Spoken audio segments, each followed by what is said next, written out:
Hello again, and welcome back to Better Luck Next Year. Currently ranked number 3 as Sports Potpourri podcast in the King County area. We are climbing up the ranks, folks. With me, as always, is Alan Why Not Us Just. Hello. The third, huh? Third ranked. Third ranked. And Max 2, Rich for Private School Max. Haven't seen you guys in a while, well, since what? The Seahawks won the Super Bowl? Yes, indeed. We are live here in Seattle, home of your 2-time WNBA champion, Seattle Storm. They seem to have won something a little bit more recently than their second WNBA championship. Some might argue that the Storm are the biggest champions in this whole city, though. Let's get back to the Hawks. Yeah, you blindsided us with that one, Mark. Last year our motto was compete. This year our motto is repeat, and I think we will. You think they're going to repeat? You got to give a heartfelt congratulations to the Hawks. I mean, they crushed the Broncos in the Super Bowl. I definitely don't have to give a heartfelt congratulations, but I can say it was clear who the better team was. You respect good football when you see it, and they were clearly the best team in the league. And I guess I got to ask you, coming from me and Alan that never seen this day, what was it like? What's the feeling? Tell the fans out there. It's basically what next? I mean, you wait 25 years for that to happen, your team wins the Super Bowl, and you don't know what to do. You're at the top of the world. You are. Do you even get excited, or you're just like, oh, well, that was it? The thing about the Hawks, I think some teams are built for a one-year Super Bowl run. Just like them. The Hawks are built for a dynasty, Mark. You know what? That could be true with the way their defense is set up and the way that they always have a next man up mentality. And I think that is a good lead-in to something that we want to discuss about why there is a lack of repeats. I can think of, let's see, the Steelers did it twice, the 49ers did it, and the Cowboys have done it. Mm-hmm. And then I guess the Patriots recently, which sounds like a lot, but when you've played almost 50 Super Bowls, that's not a whole lot. And I think there's a lot of different reasons, and we've put together 6, 2 each. I'm sure Max's are probably going to be a little ridiculous because all we do is win, no matter what. That's a rap song.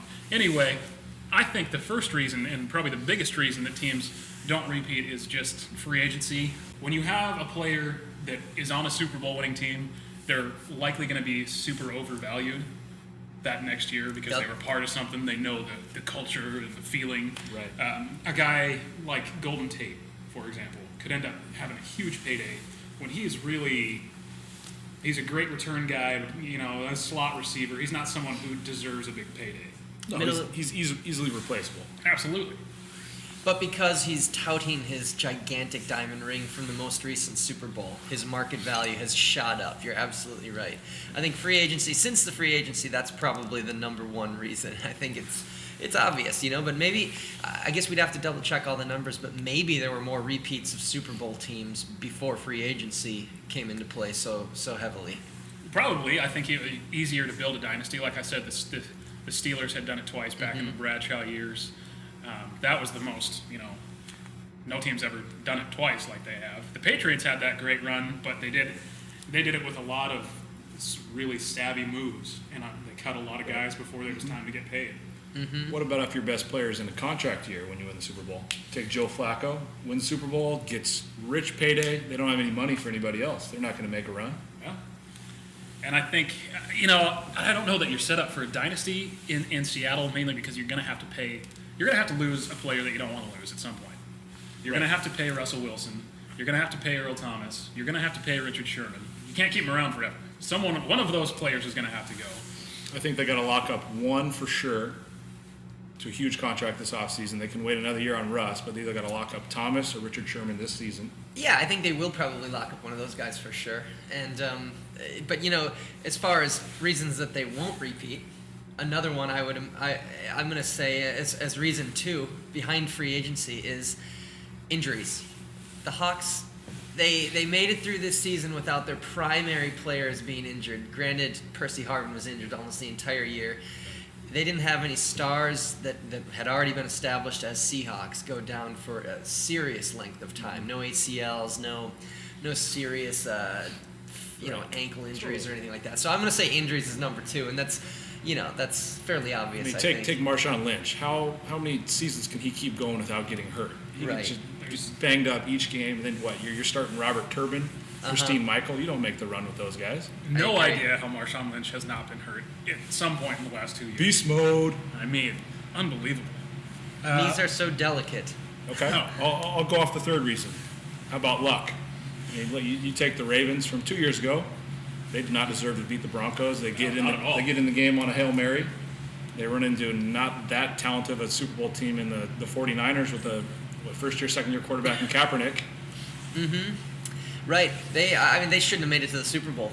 More or less won. So Even the Giants a few years ago, as long as you get in the Super Bowl, anything can happen. I mean, they beat the Patriots twice when they were probably the not as talented team. right. And luck can come in many different forms. It can come in the fact that you're not getting injured. It can come in a referee's call. It can come with a weird bounce of a football. Richard you know? Sherman tip ball. Richard Sherman tip ball. Exactly. 49ers, better luck next year. So I think Lady Luck was clearly on their side this year. I am going to go just with the fact that number 4, there's just more time to look them over. There's more time to figure them out. That is something where the Seahawks might have, I don't know how much of a hand they're holding back now that Russell Wilson's in his second year. I have no idea why they would be limiting the playbook at this point. So I think really, this is really nitpicking because they're a very good football team. But I think if you keep Wilson in the pocket, don't allow him to roll out, I think when teams see that, and you've seen it on tape, he's not going to be Peyton Manning and pick you apart. You get him outside the pocket, he'll kill you.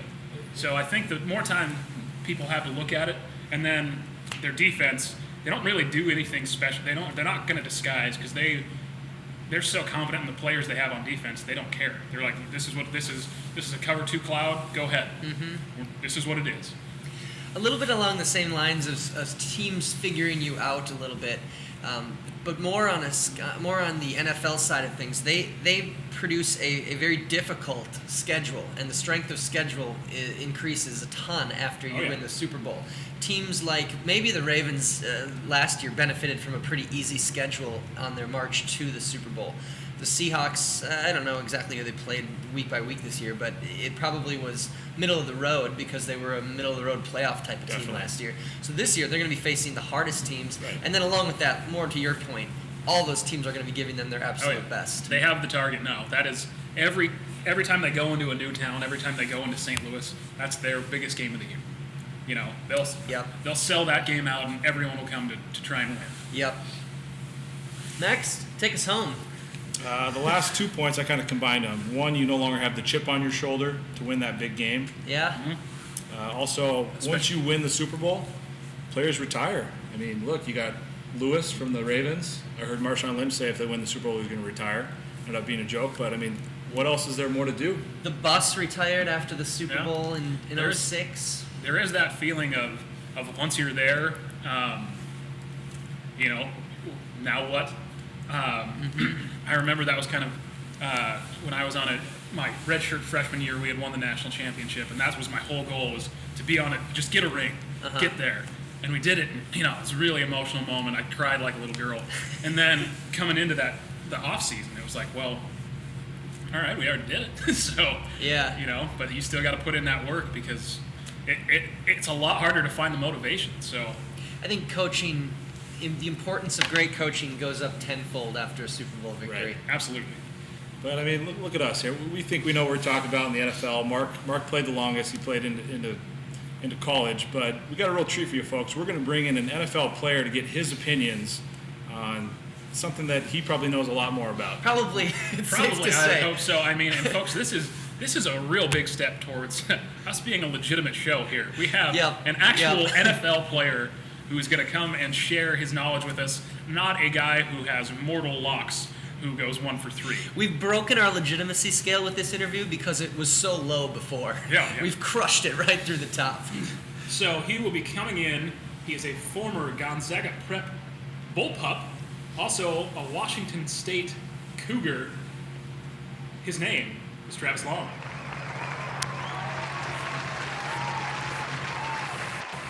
And before we get to Travis Long, this Conversation for the Nation will be sponsored by American Family Insurance. And as you've all seen that great spot, we will go to now American Family Insurance. Ask me about my dreams. Ask me about my baseball career. Ask me about my football dreams. Ask me anything. Even ask me how I got such an ugly wife. The hint, I married before I got famous. Follow your dreams, and American Family Insurance will get you there. All right, thank you, Russell Wilson, Super Bowl quarterback. And now we are back, folks. Conversation for the nation. If we can get that trending on Twitter in the next 2 months, that would be great. And now we are coming in live with NFL superstar, Travis Long.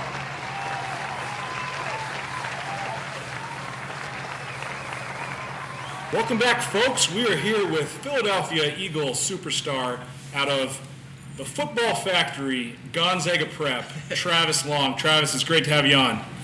Thanks for having me, Lance.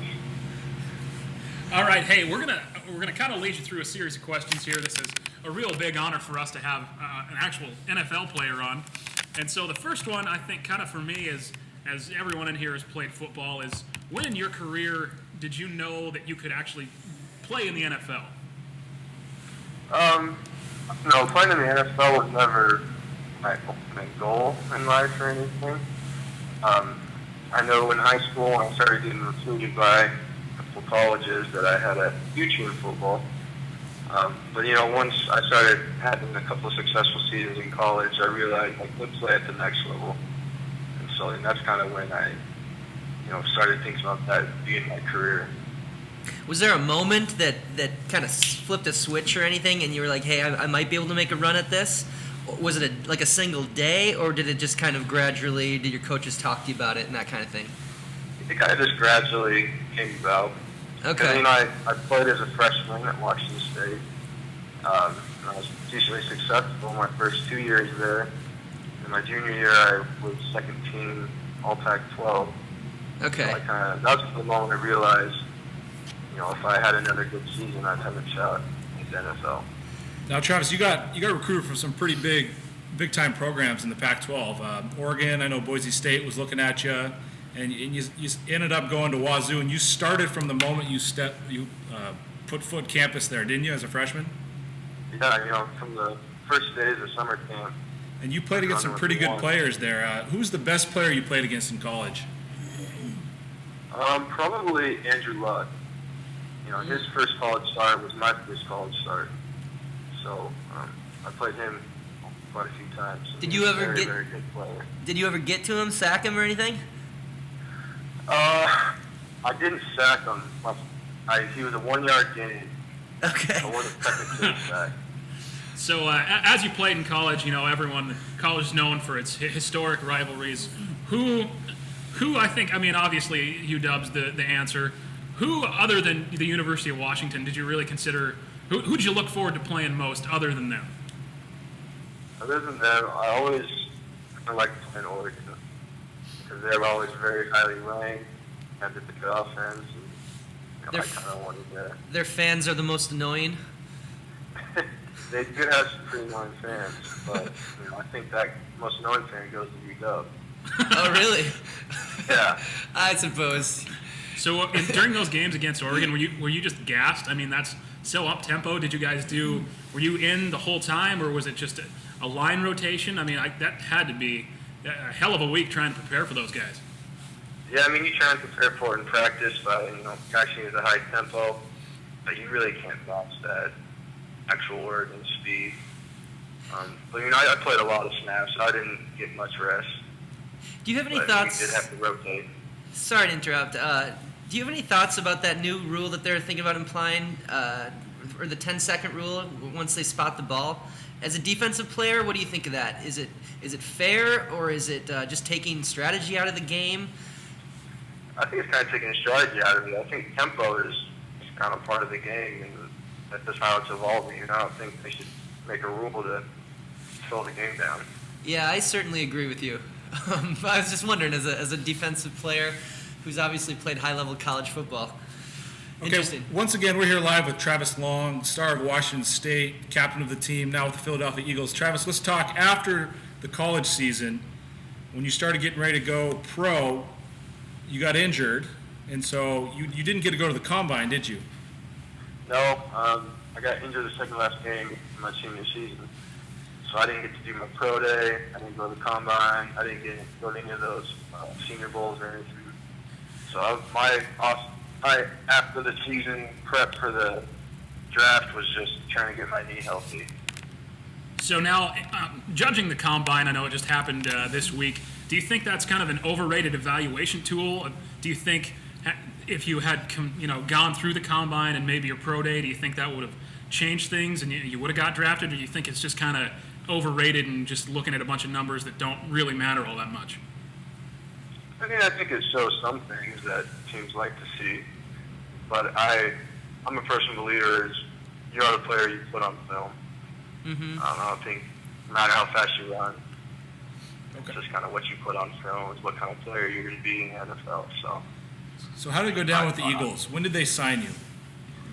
They signed me the end of July, and then just came right in, started practicing during fall camp and preseason, all that. Could you talk to us a little bit how the free agency process works? Well, I mean, me as a free agent, I went and did a couple workouts. I worked out in San Diego in July, and then a couple of days later, I worked out in Philadelphia. You know, they just put me through a couple drills, and I must have performed decent enough for them to sign me to one of their 90-man roster spots. And So, I mean, what the free agency process now is there can be a 90-man roster. So, I mean, they're going to start signing quite a few players once that free agent deadline starts in March. so once March hits, they can build their roster up to 90 people, and then they have to start whittling it down come preseason and everything. Rewinding just a little bit to when you were doing those tryouts with the Chargers and the Eagles, is your agent working with them, or are you calling? Are they calling you specifically on your cell phone, or I mean, who's doing all the logistics stuff of you getting to these places and all that kind of thing? My agent they're in charge of all that, contacting the team. But then they contact me once, they figure stuff out through my agent. But they're the guys that are communicating with the front office of the NFL teams. Okay. And so now, once you're in the NFL, you're going through training camp. How stressful is that environment? Everyone's battling for a job. You're coming in, as a free agent. Is that something that just weighs on you the whole time, and you're worried about the tiniest mistake, or are you just trying to go out there and just put the best thing you can on tape and just go as fast as you can? Definitely for me, it was stressful. I came across the country, didn't know the playbook at all. I had to learn it in 2 days, and I was kind of thrown into the fire. So that was kind of stressful for me. But it was a good process. It helped me. I'm very thankful for the position I'm in now. I'm really looking forward to this training camp. Okay, so you make the team in late August, early September. Talk about the life of an NFL football player. What's it like? You get up at 8, go to the facility, eat some breakfast, usually have a couple meetings, maybe a lift sprinkled in there, then you got practice, and then after practice you got lunch, and then more meetings, and then usually a walkthrough to finish everything off. So, I mean, it's a pretty busy day, but, I mean, they usually try and get you out of there by 4 or 5. Okay.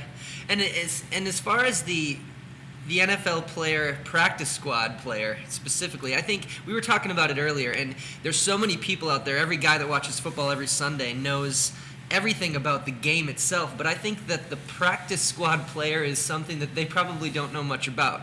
Would you take us through a Monday to Saturday for a practice squad player, just briefly, as far as when you know whether you're playing on Sunday, whether you go with the team to the away games, where you stand if you go on those games? Will you walk through us that process a little bit as a practice squad player? Well, I mean, the way our practice squad works, we do everything the exact same as anyone else on the roster. We're in the same meetings. We travel to the away games with them. Okay. Travel to home games with them. I mean, so we really do everything except for playing the games. Do you dress on this? Are you dressed in uniform? No, we're not dressed. We're just on the sideline. in Okay. our sweats. Okay. But I mean, we're still in all the meetings and everything like that. So starting from your first day, kind of coming in, not really knowing what to expect, and now you got a full season under your belt. How is it compared to what you thought it was and to what it actually is? Is the game like exponentially faster than college? Is it a similar experience to college, or is it just the pros are just a different life? I mean, there's definitely similarities in the college game. I think the big difference is that the overall skill level on an NFL team is just much higher than on a college team. But I think if you're a good football player, and you're confident, you can go out there and compete with anybody. And you got a pretty darn fun coach to play for in Chip Kelly. And it was also his first year, so he's really learning the NFL ropes. A lot of exciting times ahead for the Eagles. It sounds like you had a young quarterback. How good is Nick Foles? I mean, he had a great year. Better playing in Yeah. Arizona. And he was very good then. So, I mean, he's a great guy, and I think he's going to do really well for us the next couple of years. Was it kind of weird playing with Chip Kelly after you had, like you said, you'd look forward to playing against Oregon this whole time, and all of a sudden you get to the NFL and you see that guy, he's your guy on the sidelines now? I mean, it's a really cool experience. I think part of the reason I'm in Philadelphia because of the relationship that I have with Chip by playing against him at Oregon for 4 years. Mm-hmm. So. Yeah, there's no doubt that he knew what you looked like as a football player before you walked into the Eagles facility. So I'm sure that helped out a lot. Max, you had a couple wild card questions, right? I did. Travis and I went to the same high school. Travis, I wanted you to break down Gonzaga Prep football legends, 1 through 5 in your book. 1 through, okay. The first one would probably have to be Steve Gleason. He's a former WSU Cougar like me. Who's that, Max? Steve Gleason played for the New Orleans Saints, had the big blocker after Hurricane Katrina, Super Bowl champ. Against the Falcons. Yeah, he's a fair number one. He's fair number one. Number 2, I might have to go to you, Max. Oh, Okay. God. No. I was just going to say, Let's let the NFL football player talk. Oh, God. very modest of the He NFL did have football one player. game where he was 9 for 9 in passes for 209 yards Thank you. Oh, for those. second completion. Okay. How many yards after catch? That's what I want to know. I probably have to make myself right after Max. Okay, that's fair. I might put you above me, Travis. He's already gotten what he wants to hear, so we really don't need to go on to 4 and 5 if you don't want to. Now let's compare Max to say Bishop Sankey. Are they in the same league? Different position. Right. Yeah. Max- You got to have a good quarterback in an option system like Prep. So Max probably never pitched, did he? he did have a lot of yards to himself. Chicks dig the touchdowns. Yeah, there's no doubt about that. Well, I want to thank you again for coming on. We're pretty much going to be big time. We'll probably be all over Philly right now, this interview, so hopefully you didn't say anything you regret. Thanks again for coming on. It was great having you on. And guys, you have anything else to say to him? Hey, Travis, we appreciate it. We were talking about how you are bringing up the legitimacy factor of this show by like tenfold. So thanks a lot for chatting with us. Thanks for having me, guys. Thanks, Travis. Really looking forward to watching you next year. Keep working hard, and looking forward to see you out on the field for the Eagles. All right, thank you. Yeah, good luck, man. All right, take care.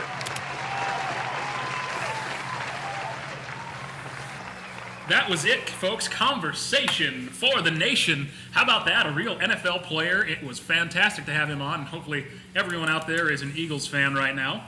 We're going to go ahead and move along to something that everyone was doing on every sports thing. I mean, CNN was doing it. I don't know why CNN would do it. I think we already have a Mount Rushmore. But it's a Mount Rushmore of whatever. So we're going to go ahead and hop on that bandwagon. And it's going to be a Mount Rushmore of our 4 favorite athletes, whatever, growing up. I tried to do one from each sport and then just a little bit of something like that. So we'll go ahead and start with Max. Max, what do you got for us? Who started this whole Mount Rushmore thing? Was it LeBron? I think it was South Dakota. It was, yes. I don't think LeBron it happened before. Kobe Bryant had done it, and then I think it probably happened to where someone asked LeBron about it, and he gave his Mount Rushmore, and then Bill Russell was all butthurt. He wasn't It's on been it. something that people do for a while. But it really took off with LeBron lately. So who do you got? I'll get into my 4 favorite players, any sport we're talking. Any sport. I think my number 1 is probably yours too, Mark. The kid, Ken Kid. Griffey himself. Not much needs to be said about him. Number 2, we're going to go to basketball. I'm slightly biased, out of Spokane, Washington. I got to go John Stockton. NBA records for most career assists, most career steals. I like to go to his house during the summertime. Name drop, folks. Yeah. I'm not sure if you could hear that drop, but that was a name drop. Closed circuit to John Stockton. Number 3, and we're not talking personal life, we're just talking straight, most fun to watch. You don't watch any golf unless Tiger Woods is in the hunt. Number 3, Tiger Woods, looking forward to him making a charge at the Masters, or at least hope. And my 4th, right up there in NBA Jam, with not Glenn Rice, not Dan the Man Marley, I'm going John Starks. John Starks. That guy could sink the threes. Man, he flat out posterized people. You could have given me probably a million guesses, and I wouldn't have said that you were a John Starks fan. So no NFL for you, Max, huh? No, eventually it'll be Russell Wilson, but a little too early for that. See, I wanted to be very diplomatic as well and go and represent all 4 sports.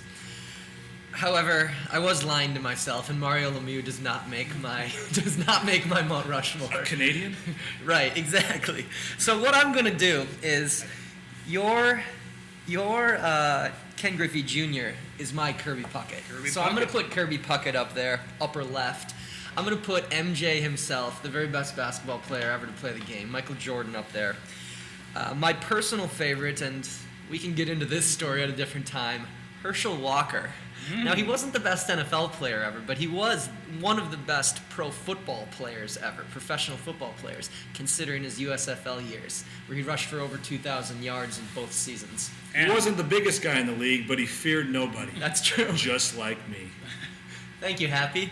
And finally, it was a toss-up, a Minnesota Vikings toss-up between CC, Chris Carter, the man with the pillows for hands, All he does is catch touchdowns, is what I hear. or Randy. And talk shit about current players. Yeah, or Randy Moss. So I had to go with Randy because I love Randy too much. And when he lit the NFL on fire in '98.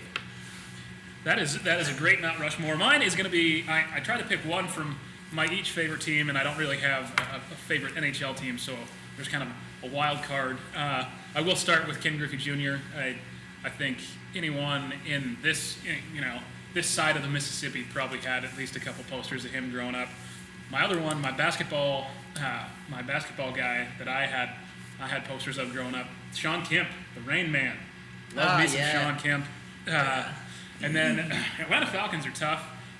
I really loved Michael Vick. I really did. I wouldn't put him up there just because he broke my heart. So really, probably the best of my generation so far. We'll see with the other guys. Jesse Tuggle. I don't know if anyone really knows who Jesse Tuggle is. 5-time Pro Bowl middle linebacker, one of the best that's ever done it. No.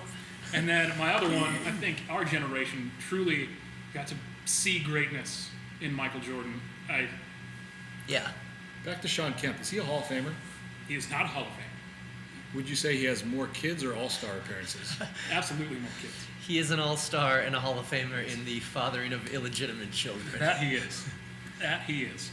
So that is our Mount Rushmore, folks. We are going to move into what seems to be everyone's favorite segment, the random thought of the day, and we're going to start with Why Not Us Just? Oh, all right. If I'm leading off, I'm gonna go with, very retrospective tonight. If you can't convince them, confuse them. I like that. I have 2 random thoughts. Is that okay? The first is... We'll allow it. I suppose. That's enough, Nickelback. And my second thought, Amen.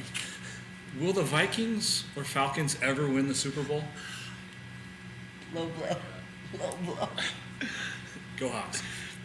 Mark, what about yours? So what I was kind of wondering is, at what point does it go from partly cloudy to partly sunny? Where's that line drawn? Does anybody have Steve Pool's number? Let's get Steve Poole in on that one. Maybe next episode. Your finest Seattle weatherman. And now, folks, we're going to move into the potpourri portion, and this is going to be sponsored by our very own PopcornMovieReview.com is going to bring you this very quick Academy Awards and Oscar update. Since the big show, the Super Bowl of movie watching and movies and Hollywood is this upcoming Sunday, we thought we wouldn't be much of a potpourri show if we didn't dive into that as well. We gotta have a little potpourri. And do we have a commercial cut for that now? Did you put something together?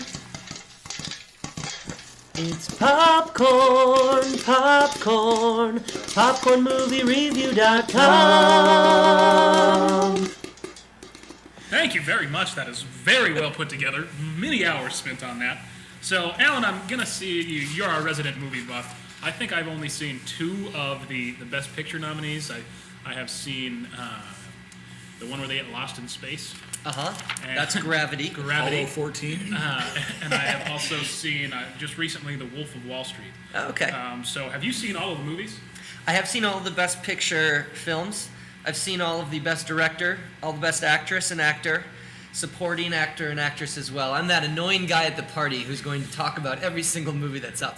I'm just to brag a little bit, I'm just a few foreign films, a couple of documentaries short of watching every single film that's up for an award this year. That being said, wanted to just run down the Best Picture nominations and talk about a couple favorites. You can find my entire list of favorites for every segment on popcornmoviereview.com, so check that out. Check it out. It is a large popcorn with butter, folks, if you're wondering. We've got American Hustle, which is a gangster grift type of movie that's very sexy. It's been popular. It probably won't win. The next up is Captain Phillips with Tom Hanks. Nope. I have seen Captain Phillips. Mark's seen Captain Phillips as well. What do you think of that movie? I really liked it.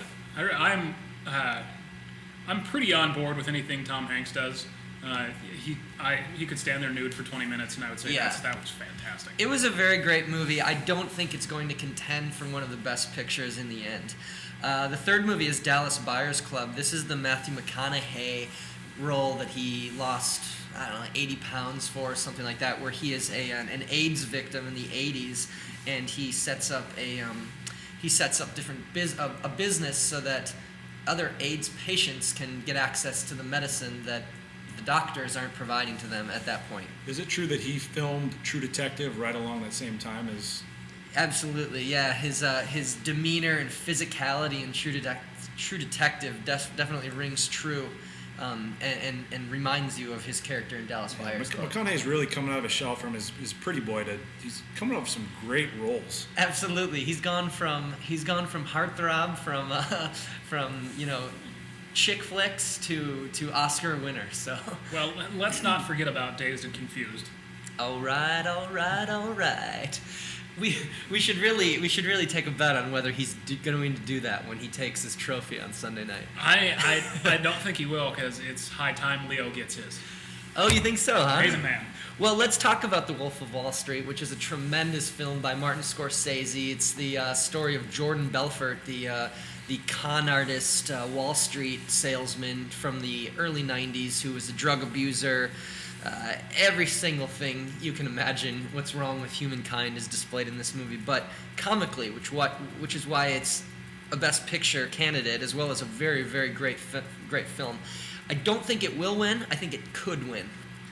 Running down a couple of the others, 12 Years a Slave. I don't know if either of you have seen that, but that is one of those movies that you're never going to be in the mood to watch. You're never going to lay back on your couch and say, hey, I might pop in 12 Years a Slave this Saturday afternoon.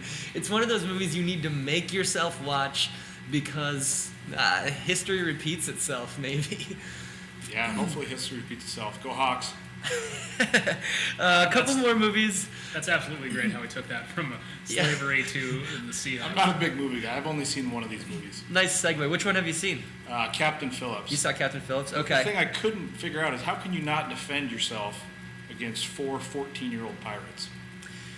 Yeah, well, for some reason those big ships don't have guns on them. I mean, just put a gun on the ship and they'd probably be just fine. You have really powerful hoses, though. So a few more movies. The 4 other movies are Gravity, which we briefly mentioned. George Clooney, Sandra Bullock. Fantastic movie. The special effects. I watched it in IMAX 3D, and I can't imagine it's worth the crap watching at home. That's a theater movie. It is a very great movie, yeah, and the special effects are beyond belief. I mean, I don't know what it's like out in space, but I imagine it's something like that. Yeah. So that is probably the favorite moving forward. I would say best bet is Gravity, although it wasn't my personal favorite. My personal favorite was Nebraska, which is a smaller film, you could say. Is that indie or is it? No, it's not indie. Bruce Dern is far from an indie actor, and He's a big deal. I mean, they had one of the guys from Saturday Night Live. Is that right? yep, Will Forte also starred in it, and Alexander Payne has done great movies. He did like The Descendants a few years back with George Clooney, so he's a really great director. He didn't write this one, but very good, very good picture. My favorite of the year. Rounding up the final two are Her, which is the Spike Jonze movie. Spike Jonze is probably best known for being John Malkovich, Yeah. which is kind of a Weird. warp of a movie, and this one is also like that. It's where Joaquin Phoenix basically falls in love with his computer. And Joaquin Phoenix, folks, the biggest screw job I have ever seen in history of Oscars. He deserved Best Actor. I don't care. I mean, rest in peace, Philip Seymour Hoffman, but all you did was talk with a high voice. Joaquin learned how to play the guitar. He learned all those songs, and he sang beautifully.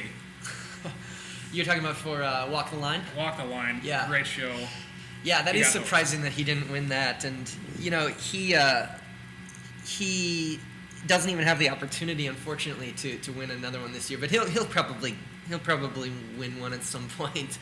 Finally, the last movie is Philomena, which is also an amazing movie. It's probably the movie on this list that the fewest amount of people have seen. However, Steve Coogan is a great comedian out of England, and he co-wrote this movie. He also stars in it. I definitely recommend seeing it. Just to run down what my favorite is, my favorite is Nebraska. I think if I was betting, I'd go with Gravity, but we will all wait anxiously for Sunday night to watch Ellen DeGeneres lead us through the Academy Awards, and we'll just hope for a good show. Yeah, You never know what you're gonna get. you never know what you're going to get. I think she was a very safe bet this year. I think so as well. It's not as boring as Billy Crystal. It should No. be. It should be somewhat funny, but She'll keep it straight. I did have a quick Get it? comment. I mean, it's all about the. there it sunk in. Sometimes Max, you're just too quick for me. There are, the show is all about the movies, but the host does really appeal to the masses. And I wanted to run down. Bob Hope has hosted the Academy Awards 18 times, one of the hardest gigs. Johnny Carson after that 5 times, 79 to 82 in 1984. Since then, it's been a little bit more of a spattering. Billy Crystal's been in there 9 times. Whoopi Goldberg 4 times. Why? Go figure. Why? Wow. Who knows? But Letterman Okay. once. Chevy Chase opened up his Oscar hosting performance with "Good evening, Hollywood phonies," and he was never invited back. The two things I'm excited about host-wise: one, we don't have to listen to Jimmy Fallon up there, and 2, I don't have to watch any more Les Miserables movie clips. Oh God, I agree. The old Les Miserables. There wasn't a worse movie ever made than that one. Although John Valjean means John, son of John. Myself. Wow, that's great. Platinum sponsor. You starred in that movie. That he is a platinum sponsor, and we want to say thanks again to Big John Mannix out there, patrolling the streets and keeping people out of jail. Love you, John. Thanks for listening, and thanks for donating to the show, keeping us going. So we are going to move on from our Oscar talk. I will say one thing before we get there. I will probably never in my entire life watch Philomena. You're missing out. Yeah. Read my review and then come back to me on that. I don't know if it's a Brit. Revolutionary War, still a little too soon You're still for me. sour about A that. little too sour on that. So right now, folks, we are in baseball season. It is spring training, and we are getting there. And we're in Seattle, home of the 2-time WNBA champ Storm. So I think we do really want to focus on the team in town. And so what we're just going to do just kind of a quick little glance at the season to come, and maybe some of the players that we like, and maybe what we think their record's going to be. So Max, right now, who would you say is your favorite Seattle Mariner New spring training brings new hope for Mariners fans. I'm projecting about 83 wins for this year's Mariners team. We all know we signed Cano to the $240 million contract. Got a lot of young guys that are hoping to pan out. It's about that time that young players either come around or you got to start drafting, trading new ones. The guy I like this year on the Mariners is Abe Almonte, a young outfielder that we got from the Yankees for Sean Kelly. See him as a leadoff hitter, a lot of speed, contact hitter, great attitude. The guy I can't stand to watch, Yorvis Medina out of the bullpen, always comes in, blows the games. I really hope he only pitches when the team is down. Yorvis Medina, and I think Abe Almonte, folks, if you didn't hear the story last year, he was touched by an angel from heaven, changed his life, and he just put him on a path to the big leagues, so I think that's hard to argue with. I'm going to go right now, my favorite player, and I don't know, maybe I just keep buying into it because I want it to happen so bad. He's not really my favorite player on the team is obviously Kyle Seager. I'm a believer now. The one I have the highest hopes for this year is Dustin Ackley. You know, fool me once, fool me 13 times, but I'm ready to believe in Dustin Ackley. Hope, change, Ackley. My least favorite player, without a shadow of a doubt, is Michael Saunders. He is hot, stinky garbage. He has the ugliest swing in the major leagues. All he does is play really well in spring training and kind of give you that little tease, maybe get you a little excited. And basically, he's like dry humping with jeans on. He'll just come in and strike out all the time. Gives you just enough to keep hang around. And he's great defensively. He's like a worse version of Franklin Gutierrez. That's what he is. He does have the best nickname on the team. His nickname is the Condor. Can't argue with the nickname. Yeah, that's gold. If he wasn't from Canada, would you like him?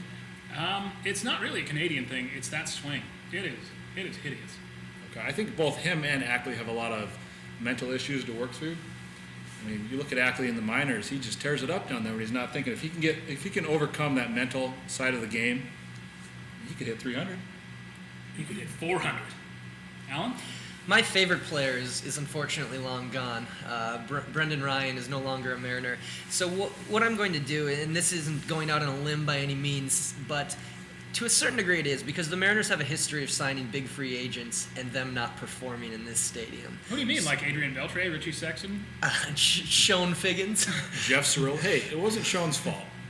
If you listen to what Schoen's talking about, he says the Mariners did it to him. They did it to him? Okay, well, on that note, Rao? who my favorite player and who I am believing in to break that mold of big free agents coming in and underperforming is Robinson Cano. I think he's going to have the season that is worth the money that he's getting. I think he's going to be a humongous lift to this team, a young team as well.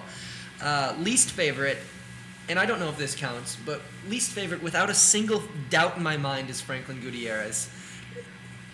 Are you guys allow Franklin Gutierrez? Oh, we'll absolutely allow Poopy Pants Goose. He showed up. Did he even show up to spring training, or did he just tell us that he's not going to play this year? I don't know if he made the trip or I not. don't think he ever made it. It's a really long flight when you have irritable bowel syndrome, so I don't know if he probably just did that over the phone. Yeah, that's true. And if that one wasn't going to pass, I was going to say that I am not thrilled. Although a veteran presence in the bullpen is okay, or not the bullpen, but the rotation.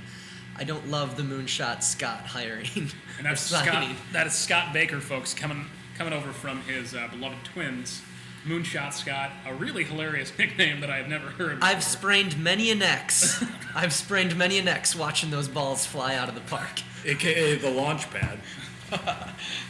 He's going to eat your innings, though. He's this year's Joe Saunders. That's what he's brought on the team to do. I like to believe. Yep. And I think the guy that will probably are gonna miss quite a bit is Eric Wedge. And he did say that he wanted to have a quick word with us, and so we have him on the phone here just to say something about this team and where he thinks they're going. Eric, thanks for joining us. It's absolutely a pleasure to be here. I really love what you kids are doing. All right, I think you guys got a great show.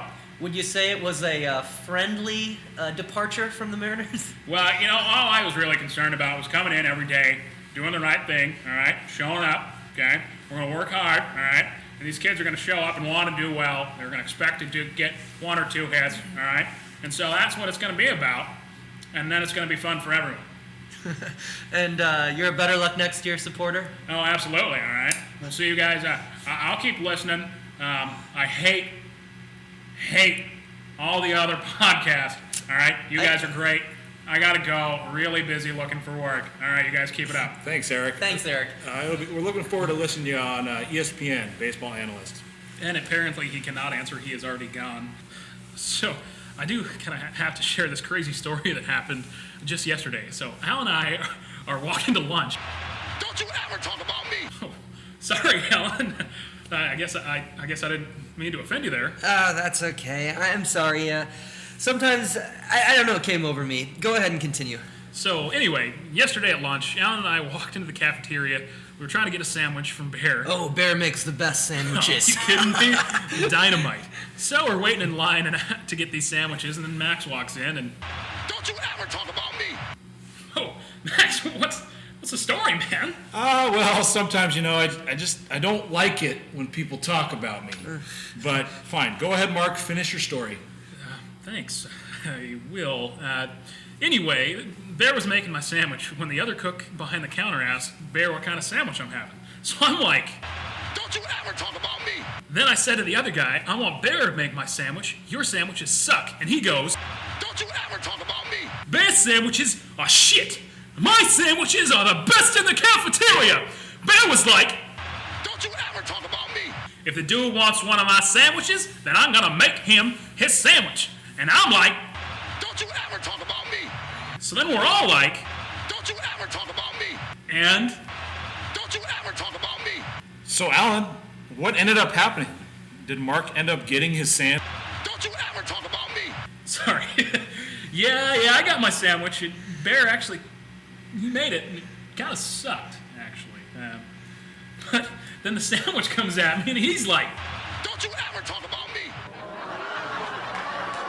all right, folks, and that was a fun little story we did want to share with you. And thanks for tuning in. This was a monumental show for us. We have our first real live professional guest. We're going to have something special for you coming up in March Madness next year. It's going to be obviously a very big show. I really need to brush up on my college basketball.